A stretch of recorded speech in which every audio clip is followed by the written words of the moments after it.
Hi friends, నేను మీ Rajini. Welcome to trendy and healthy recipes. ఈరోజు నేను చేయబోయే రెసిపీ ఎగ్తో ఒక డిఫరెంట్ రెసిపీ అండి. అది ఎగ్ 65. ఇది రైస్లో సైడ్ డిష్గా, స్నాక్గా చాలా టేస్ట్గా ఉంటుంది. ఇది ఏ విధంగా తయారు చేయాలో ప్రాసెస్ చూద్దాం. ఇప్పుడు ఎగ్స్ తీసుకున్నాను. ఎగ్స్లో కొంచెం వాటర్ పోసి దీన్ని నేను కుక్కర్లో పెట్టేస్తాను, కరెంట్ కుక్కర్లో పెట్టేస్తాను. ఉడికిపోయినాయండి ఎగ్స్. ఇప్పుడు దీన్ని స్లైసెస్ కింద కట్ చేసుకుందాం. ఏ విధంగా కట్ చేసుకోవాలో చూపిస్తాను. వీలైనంత సన్నగా స్లైసెస్ కింద కట్ చేద్దాం.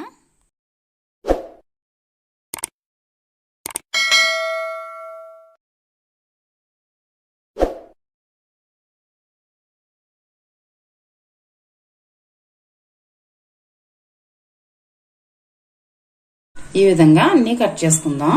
నెక్స్ట్ ఏం చేయాలని చూపిస్తానండి. స్టవ్ వెలిగించుకుని ఆయిల్ వేసుకుందాం. ఆయిల్ హీట్ అయ్యేలోపు నెక్స్ట్ ప్రాసెస్ చూద్దాం. ఇప్పుడు ఇందులో 2 గుడ్లను వేసుకుందాం.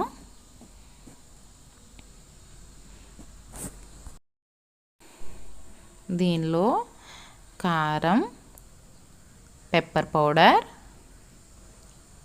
పసుపు, సాల్ట్ అంతే, ఆమ్లెట్కి వేసినట్టుగా వేసేసుకుని దీన్ని బాగా బీట్ చేసుకుందాం.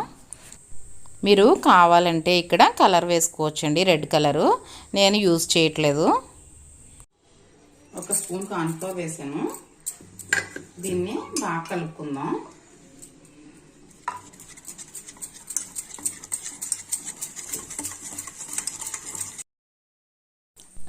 మనం ముందుగా ప్రిపేర్ చేసి పెట్టుకున్నాం కదా, ఎగ్ని స్లైసెస్ కింద కట్ చేసి పెట్టుకున్నాం కదా, వాటిని బ్యాటర్లో డిప్ చేసి మనం ఆయిల్లో వేద్దాం.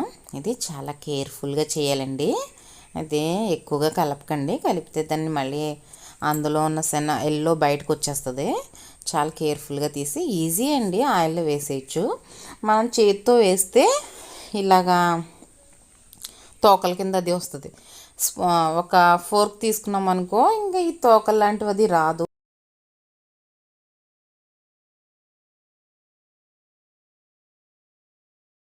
అంతేనండి, చాలా సింపుల్ ఇవి వేసుకోవడం. సరే అండి, ఇప్పుడు ఫోర్క్తో ఏ విధంగా వేయాలో చూపిస్తాను నేను ఇప్పుడు.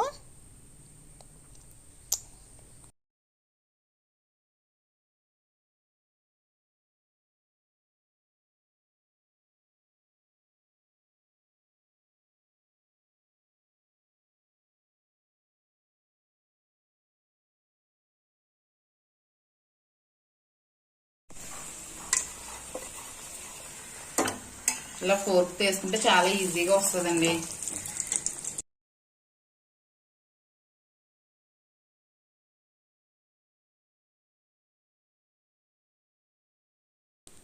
మనం చేతితో వేసుకునే కన్నా ఇలా ఫోర్క్తో వేసుకోవడం వల్ల తోకలు అవి రాకుండా ఉంటాయండి. ఫోర్క్తో వేసుకుంటే నీట్గా వస్తాయి, తోకలు అవి రావు, ఇంకా ఎక్స్ట్రా అంతా కారదు.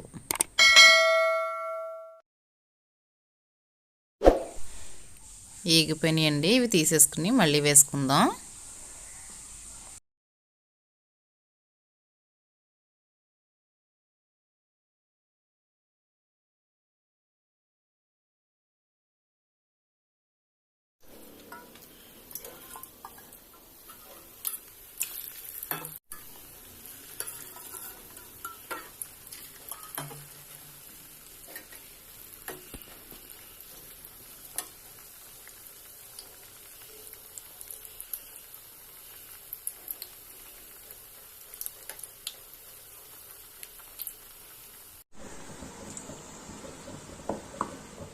సరే అండి, ఈ విధంగా అన్నీ రెడీ అయిన తర్వాత చూపిస్తాను మీకు. ఇంకా సరేనండి, ఎగ్తో ఒక డిఫరెంట్ వెరైటీ రెసిపీ ఎగ్ 65 చూశారు కదా. ఒకసారి తప్పకుండా ట్రై చేయండి. ఏ విధంగా వచ్చిందో కామెంట్ సెక్షన్లో తెలియజేయండి. Bye friends. Thank you for watching. Please like, share and subscribe my channel.